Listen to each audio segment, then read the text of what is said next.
asalaamaaleykum dal leen ak jàmm ci seen bloc d'information la totale réew kenn du ko pàccoo dañ koy waxtaanee waral tey bloc d'information la totale am yéene wuk waxtaanee li nga xamante ne moo jëm ci nan la ñuy def ba jëmale suñu réew mi ci wàllum émergence nag ku ko dégg muy développement suqaliku nag li nga xamante ne mooy mbay mi am na ci wàllu gu am solo rawatina fii ci réew mi waaye nag dafa am ay jafe-jafe même bu fekkee ni daanaka 13e législature bi daanaka voté na budget boo nga xamante ne toll na ci ñeenti téeméer ak juróom fukk ak juróomi milliards kon ci suñu koppar lu ko ëpp sax muy mbir woo nga xamante ne kon am na solo loolu waaye malheureusement mbay mi daanaka ay jafe-jafe lay dund jamono ji waral ñu invité ci suñu plateau bloc d'information la totale ki nga xamante ne moo di Cheikh Ahmed Tidiane Cissé moom nag mooy secrétaire général u association des producteurs du bassin arachidier asalaamaaleykum Cheikh Tidiane. waaleykum salaam wa rahmatulah. ma bàyyi la nga nuyoon teg téléspectateurs yi. waaw maa ngi nuyu téléspectateurs yi di la jaajëfal di am vraiment contenté ñëw toog fii ci plateau bu mag bi muy ITV. vraiment bi mooy suma deuxième fois foog naa ne ci studio bi. donc dinaa am contenté vraiment à changer yow ci problème mu mbay mi nga xam ne vraiment mooy yaakaaru. développement économique bu Sénégal parce que. donc koy gisee mooy que ne crise bi ñu toll nii. yaakaar naa ne mbay mi rek moo ñu ci mën a génne pour ñu bay dundee. parce que li ñuy importer dafa bëri donc loolu dafay am solo pour ñu développer mbay. alors contenté bi ñoo ko bokk mais question bu njëkk bu mu lay laaj mooy mbay mi ci fii ci Sénégal nan la demee actuellement maanaam comment se porte l'agriculture actuellement fii ci réew mi rawatina foofee nga xamante ne foofu nga bokk di ci bassin arachidier bi. waaw léegi balaa may départ ci waxtaan bi peut-être dama doon ubbi noonu rek waaye dama am nag saxo di nuyu soxna seeg xale yi te loolu d'abord naa ci laaj suma droit d'auteur président de la République parce que dafa ko gis ke rek ci inauguration stade bi mu koy defal Marème Faye Sall te yaakaar naa ne loolu moom sama exclusivité la donc yaakaar naa ne droit d'auteur boobu moom maa ngi demandé fii solennellement ci ITV président Faye ma droit d'auteur boobu so loolu weesoo nag maa ngi wax pour li nga ma laaj nii muy problème mu mbay mi yaakaar naa ne mbay mi fi ñu toll nii nekk na lu nga xam ne am na ay avancées am na ay quelques retards ci yenn côté yi parce que boo ko xoolee fi mu nekk nii sur le domaine horticulture vraiment on fait des résultats yu am solo yoo nga xam ne vraiment soble bi fi mu nekk nii ñu ngi ci rendement de 40 tonnes à l'hectare ba 45 tonnes à l'hectare mais soble bi daanaka dañ koy jël day yàquwaat mais loolu mooy problème bi parce que bu ñu demee ba ci commercialisation bi nu mu koy génnee mënuñ ko koy jaayee parce que dafa am ay tolof yoo nga xam ne pour conservation bi poser problème demit muy pomme de terre bi demit muy carotte bi yooyu vraiment buñ ko defoon de sorte que vraiment dinañ ko doon mën a conserver nga xam ne dinañ ko mën a étaler dans le temps doon nekk lu nga xam ne ci économie bi daf ciy contribuer très largement d'accord mais malheureusement boo xoolee ci commercialisation bi lii mu ngi nëpp lii ñu invendu ñu maanaam duñ ko mën a jaay donc muy perte yu mag pour baykat yi loolu tim dafa nekk problème ceeb bi aussi mu ngi fi dem nañ ba vraiment xaw a laal dégg nga maam li ñuy wax autosuffisance en riz mais xaw nañ ko laal mais nag ba léegi ñu ngi doon wax ne dinañ ko laal mais ba léegi laaluñ ko xamuñ lu tax parce que man suma njort bu gàtt rek mooy que ne boo xoolee riz pluvial bi dafa am retard parce que lu ci bëree semence yi dañ doon ñëw te semence yi nekkuloon semence adaptée ñu jox ko à certaines personnes dégg nga maam li ci war pour ñu jox ko baykat yi mënuñ ko na am de manière normale ba nga xam ne semence bu baax lay doon loolu aussi contribution bi semence pluviale riz pluvial bi waroon na contribuer pour mën a accéder ci autosuffisance peut-être loolu bokkoon na ci cause yoo xam ne peut-être sànq si sa biir wax maa ngi dégg nga wax ne jafe-jafe yi nga xamante ne baykat yi ñu ngi koy jànkonteel ci wàllum mbay est-ce que baykat bi mu ngi gis boppam jamono ji ci mbay bi nga xamante ne mu ngi koy def rawatina yow mi nga xamante ne yaay secrétaire général ñi nga xamante ne ñooy association kuréel bi nga xamante ne moo ëmb ñuy produire foofee ca bassin arachidier est-ce que baykat yi ñu ngi gis seen bopp ci mbay mi jamono ji nii fii ci Sénégal mbay mi pour l'instant quelque part avec l'avènement des Chinois vraiment am na benn côté bu nga xam ne déplacé wu na d'un pas pour dem ci beneen pas parce que bi Chinois yi ñëwee nga xam ne industriel yi rek la fi nekkoon nga xam ne ñu amoon woon capacité da nga maam pour jël production bi yëpp loolu daf daan def de sorte que ñu ne bu offre bi bëree par rapport ak demande bi dafay wàcc donc tolloon na temps bu nga xam ne gerte gi daf daan xaw a lamb prix yi di wàcc donc industriel duñ ko doon mën a consommer loolu taxoon avec l'avènement du président Abdoulaye Wade mu demandé woon à ce que dégg nga maam des partenaires extérieurs ñëw pour jàppale ñu si gerte gi ñu jënd ko si période bi vraiment am na benn période bu nga xam ne affaire bi avancé na vraiment de manière bu nga xam ne amoon na solo ci baykat yi parce que yow d'abord sur le plan coono bi nga xam ne moom nga si daan daj di taaraar ak daf yooyu mujj gi amatutoon deuxièmement aussi bon impayé génnoon na troisièmement aussi danañ la ko doon jëndal ci prix bu baax bu nga xam ne dana daan dem ba 300 ba 350. jamono ji situation bi nu mu mel exactement jëm ci wàllu woowu. fi mu nekk nii fi ñu toll nii ci mbayam gerte ak mbay jéeri bi. bu nga xam ne moom vraiment moo accusé retard. peut-être on a certains problèmes parce que depuis daaw ak ren. vraiment am nañ problème engrais. d'accord ndax daaw engrais dafa amoon parce que. On nous avait dit que ne engrais bi sur le plan international moom moo posé un problème mais ren aussi avec crise Ukraine bi aussi dafa gën a accentuer affaire yi parce que boo koy xool fi mu nekk nii avec tout ce que l'État a subventionné pour l'urée hors subvention coûte 35 000 francs donc pour le baykat bi nga xam ne da nga maam moo ngi ci bassin bi ça lui devient très difficile pour moom gérer ko mais bu nekkee ne ki nga xam ne nag moom mu ngi ci vallée bi peut-être ça peut ne pas lui coûter énormément de difficultés dans la mesure où les rendements sont bons parce que rendement yi baax na ci biir rendement yi peut-être ñoom dana leen permettre à ce que ñu mën a acheter un sac à 35 000 francs loolu tax ren je me suis dit en tant qu'organisation paysanne on fait conseil et orientation au monde rural. D'accord. Pour que ren nit ñi nga xam ne ñu ngi ci bassin bi ñu gën a accentuer sur la culture d'arachide et non pas sur la culture du maïs et du riz yi nga xam ne dafa demander beaucoup de durée. kon loolu moo tax ngeen di gën a bay lu jëm ci wàllum gerte waaye ngeen bàyyi li nga xamante ne moo di ceeb beeg maïs ak mbir yu ni mel. waaw pour ren. parce que da leen di sonal. parce que pour ren lii problème bi mooy mboq dafa laaj. urée bu bari te comme que rendement yi nekkuñ au rendez-vous de manière bu nga xam ne boo jëndee saaku 35 000 francs da nga ci mën a def rendement bu nga xam ne ëllëg si biir boo defee say dépense génn lépp di nga mën a am bénéfice bu nga xam ne ëllëg si biir dana jar dégg nga maam nga dem ci tool yi bu baax dafay nekk problème mooy ceeb bi aussi la même chose donc ñaari spéculation yi nga xam ne dañ laaj urée nga xam ne urée bi mu ngi si 35 000 francs te rendement yi nekkuñ au rendez-vous si bassin bi parce que comme li ñu fi waxtaanee léegi problème ndox am fay am problème dérèglement climatique a ngi am donc situation yi dafay permettre à ce que ñu am beaucoup plus d'orientation ba xam yan spéculation lañ mën a jël ren man nag li ma wax mooy spéculation yi war a mën a jël ren mooy lu mel ni basi mën nañ ko jël lu mel ni à la limite dugub ça demande de l'urée mais pas comme mboq mais aussi lu mel ni gerte mën nañ ko jël lu mel ni sésame mën nañ ko jël ça demande pas d'urée donc yooyu pour l'instant je pense que ne baykatu jéeri bi maanaam bi nga xam ne vraiment nekkul arrosage wala taw rek laa yaakaar naa ne foofu ñoom war nañ fa mën a accentuer nga xam ne ku am gerte mu nekk culture de rente maanaam gerte mooy spéculation boo nga xam ne moom la ñuy jaay di jëndee boo ci defee tonnage bu baax peut-être di nga mën a dem jënd ji say yeneen ni soxla yi nga xam ne da nga maam moo posé sànq junj nga ko sa biir wax muy baykat yi nga xamante ne dañuy dépendre si taw bi Sénégal dëkk bu mel ni Sénégal ak potentiel yi nga xamante ne am nañ ko ci réew mi ci wàllum suuf ak yeneen lan moo tax ba léegi nii ñuy toog di dépendre ci taw ngir mën a am wala boo ngir mën di bay. waaw loolu moom vraiment mu ngi nekk problème bu rëy parce que je pense que ne à un certain moment au temps de Abdou Diouf amoon na ci projet bu mag mais foog naa ne daf projet bi te bi mu koy def en un certain temps mu jóge koo fi ñi ko toppoon aussi foog naa ne faydaaluñ ko parce que Afrique li ci problème mooy président bu ñëw rek da nga bëgg a def sa marque mais li ñu doon wax les vallées fossiles parce que moom daf ne woon ne alors fleuve bi li sotteeku ci joye ko ci fleuve bi di sotteeku ci géej gi loolu pertement la donc loolu war nañ ko mën a orienter muy jaar ci xur yi maanaam les vallées foofu sa bassin arachidier ba est-ce que yéen a ngi koy jëfandikoo genre méthode boobu waaw quelque part parce que boo xoolee man suma zone nga xam ne dans le Ndiaw Bambali dans le Nganda vallée bi dafay bu tawee mu ngi jëye ko dans la Guinée au niveau de Guinée lay jëye ko topp vallée bi di ñëw donc su ñëwee gars yi dañuy def foofu ay barrage anti-sel parce que généralement suñ suuf yi léegi dafa am xorom donc y a des ONG yu fa ñëw dafa ay barrage anti-sel de sorte que fi nekk nii élargir nañ terre yi pour def yenn culture yu nga xam ne du dépendre de la pluviométrie. Donc yooyu c'est des aspects yu importants.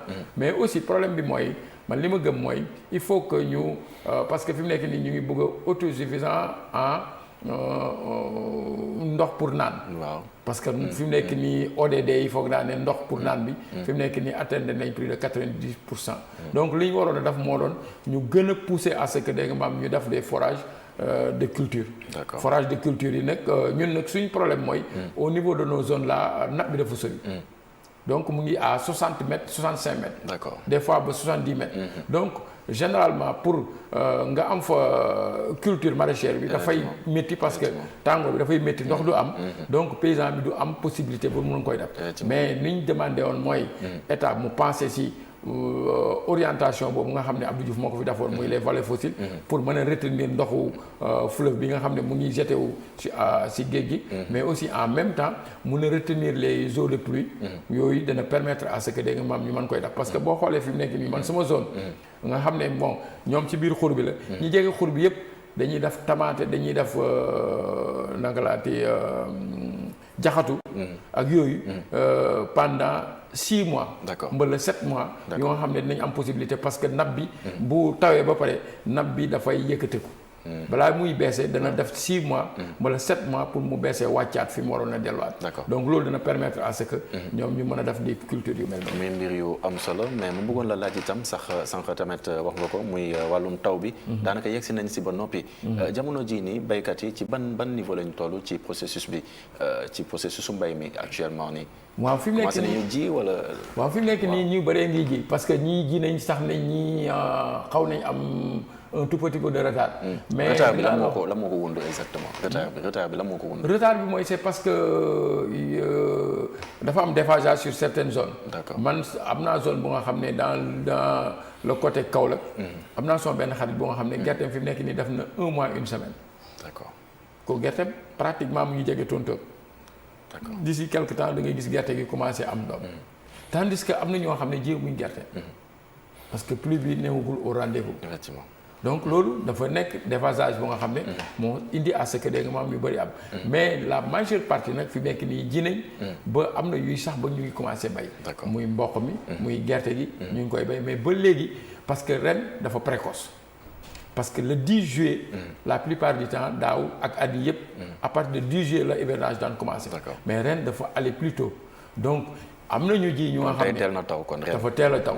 donc ñi ji wax naa la am na ku ji le 27 juin le 27 mai. kooku alors dafa risqué woon ji mais finalement il a gain de cause. parce que gerteem am na 1 mois et demi. Effectivement. donc moom il faut avoir 2 hivernages. mais problème bi mooy que ne suñ demee ba nga xam ne fi mu nekk nii ñooñu. pluviométrie bi day dem te du arrêté fii ba août septembre mais peut-être ñoom dinañ am problème. parce que ñooñu dafay fekk yàlla ji di taw ci kaw gerte gi te gerte gi bu ñoree boo ko dindiwul ci biir mun na seey wala boog mun na nëb ci biir. Effectivement. donc yooyu aussi dafa nekk problème donc problème bi yëpp mooy maîtrise da nga maam du changement climatique. dafa nekk maîtrise de l'eau problématique bu rëy souvent ñu koy wax maîtrise de l'eau. waaw maîtrise de l'eau waaw. parce que changement climatique bi non même maîtrise de l'eau bi mais changement climatique bi. waaw. dafa nekk problème parce que doo xam kañ lay commencer. ak kañ lay jeex. Effectivement. donc généralement tem nga yaakaar ne commencé gul mbala mu commencé nga ji mu dem ba ci biir mu arrêté mbala boobu mu dem ba ci biir dégg nga maam mu gën a yokku yow sa li nga woon parce que man daaw dal na ma si benn variété active bu nga xam ne mu doon gerte dafa ñor alors te yàlla yaa ngi taw D'accord. mu commencé di saxaat te boo ko buddee dégg nga maam sa ngooñ dina yàqu te bootul sa gerte gi alors dina xóor kon daal Donc, problème bi ça pose gën a problème. problème bi gën a ngand si seen yëngu-yëngu bokk na ci si changement climatique yi. mais Changement dama bëgg ñu taxaw si poñ bu am solo si suñu waxtaan. muy crise bi nga xamante ne am na foofee ca Ukraine crise russo-ukrainienne bi nan nga ko dundee yow en tant que béykat fii ci réew mi fii ci Sénégal nan nga ko dundee. waaw crise ukrainienne bi problème yi am yëpp presque moom la majeure partie moom moo ko indi. parce que fi mu nekk nii boo xoolee urée bi mu ngi jóge koo Ukraine. D'accord. ba pare suñu système alimentaire bi yëpp presque lu ci bari mu ngi jóge koo foofu. huile bi soja beeg huile de beneen bi yëpp. lu si gën a bëri foofu lay jokko donc ça nous a posé énormément de difficultés loolu taxoon état ne woon ne. ça nous a posé ou ça vous pose toujours c'est-à-dire problème yaa ngi persister ba léegi wala romb na léegi. waaw problème yaa ngi persister parce que fi mu nekk nii boo xoolee suñu système alimentaire bi parce que diwlin baa ngi si presque 30 000 28 000 29 000 30 000. d'accord bon ceeb bi aussi idem. yeneen ak yeneen la même chose donc Ukraine bi dafa poser problème léegi nag liy problème bi mooy. d'accord nan lañ ko mën a résolver mooy ñu amoon possibilité à ce que. da nga am ñu am des intrants et des semences de qualité bay pour am des rendements yoo xam ne lépp lu ñu dépendroon ci Ukraine ñu mën ci am une majeure partie bu nga xam ne dinañ ko mën a consommer mu ñuy wax consommation. mais njiitu réew mi dem na gisante ki nga xamante ne moo di Poutine kooku sax xamal na ko ne dina fexe ba blé bi autant pour moi engrais bi également parce que blé bi également bokk na ci mais engrais bi africain yi mun see jot. waaw moom ban jàngat nga ci def. waaw parce que problème bi mooy c'était quelque chose boo xam ne lu important la mais dafa fekk. ñu entamé pratiquement hivernage bi. donc bon le fait que mu dem peut-être pour hivernage bi peut-être impact bu am doole mais man li may wax rek mooy. fekk na tàmbali woon ngeen seen mbir ba pare. waaw ko tàmbali nañ mais man li may wax rek mooy il faut que ñu gën a être beaucoup plus intelligent. parce que problème bi mooy ñun on a les ICS au niveau du Sénégal. d'accord. xam nga donc on a les phosphates les plus yu gën a baax ci monde bi. phosphate bi gën a baax ci monde bi et ça nous permet d'avoir de l'engrais en NPK et en truc. d'accord donc yooyu fi mu nekk nii alternative bi c'était de faire beaucoup d'engrais. avec da nga maam NPK bi. mun a def gerte bu bari. bàyyi les autres spéculations. ou bien ñu jéem a avec spéculation ñu def ci moindre coût. d'accord bu boobaa dinañu permettre parce que mënuñu am. phosphate nga xam ne moo ñuy defal acide sulfurique acide phosphorique nga xam ne ñooy base NPK bi ba pare mënuñu am assez d'engrais pour da nga maam dopper notre agriculture. kon engrais mënoon na nekkee fii nii. mënoon nekk fii à moindre prix. d'accord bu boobaa ni ko noonu daf ñu doon jëriñ ñun alors ñu dopper suñu agriculture si yenn produits yoo nga xam ne da nga maam agricole yoo nga xam ne dañu permettre même sous résoudre autosuffisance bi nañu permettre ñu am si xaalis pour mën a dem faire face dégg nga maam à l'inflation. muy mbir bu am solo nañ ci ñëwaat gannaaw xibaaru 19h45 yi ci kanam tuuti ñu dellu si waat ci biir waxtaan bi bloc d'information la totale. Merci.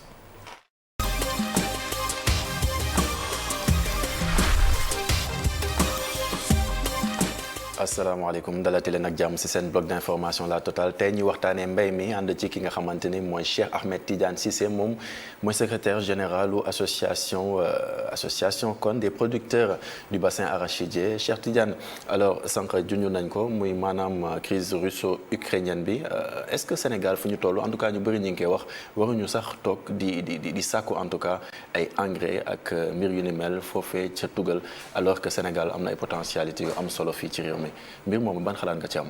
waaw effectivement moom xaw naa la ko junj fii tuuti. parce que man je ne peux pas comprendre ñu am industrie bi toll ni ICS.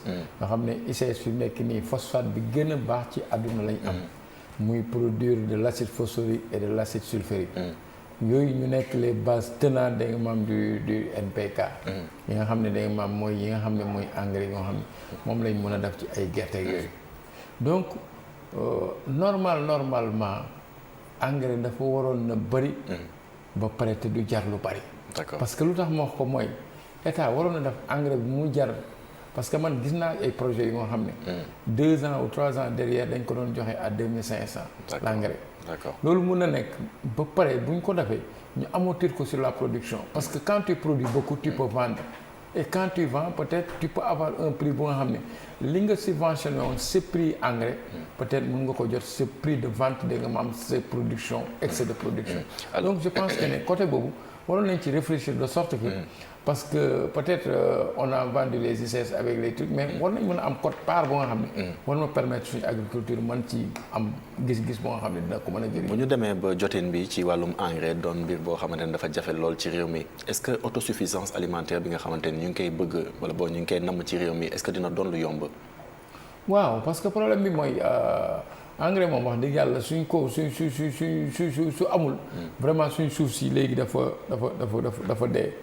boobu ma la ni mu waroon a amee capacité bu nga xam ne moom la waroon a amee nutrition pour mën koy jox jiw yi nga xam ne da nga maam pour ñu mën ciy dund. suufu Sénégal bi. parce que dañ ko exploité à outrance. d'accord parce que pratiquement bu njëkk bi fi mag ñi di nekk.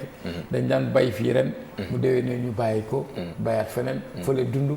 ak yooyu mais fi mu nekk nii comme que agriculture bi dafa nekk lu nga xam ne da nga maam activité la bu nga xam ne ça permet à beaucoup d'emplois mais aussi ça permet à avoir des revenus. d'accord léegi suuf si bàyyeetuñ une parcelle de terre bu nga xam ne bàyyeetuñ ko. d'accord donc loolu nag dafay permettre à ce que vraiment ñu am de l'engrais fenn daal laa gis ne moom problème bi. mais autosuffisance bi alimentaire bi. autosuffisance bi mooy li ma la wax rek il faut que fi mu nekk nii fi ñu mën a toll ñu am beaucoup d'engrais moins cher.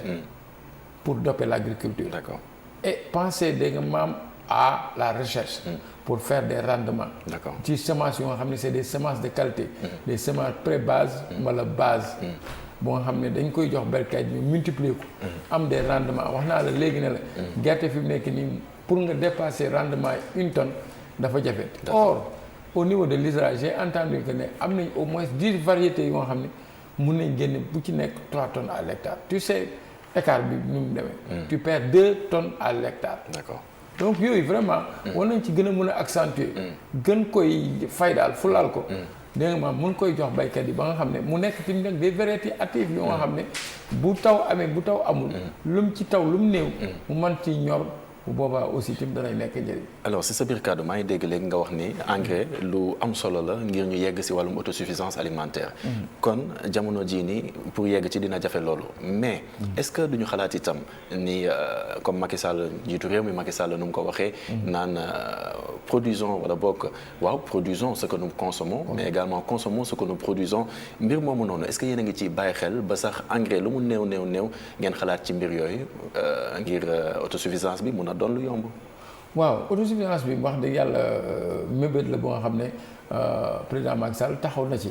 taxaw na ci dans la mesure boo gisee budget de l'agriculture ren mu ngi ci 70 milliards mais le problème qui se pose moi je dis que ne il faut que ñu jël les véritables acteurs ñu nekk en action les véritables acteurs c'est qui c'est le producteur c'est l'industriel et les chercheurs.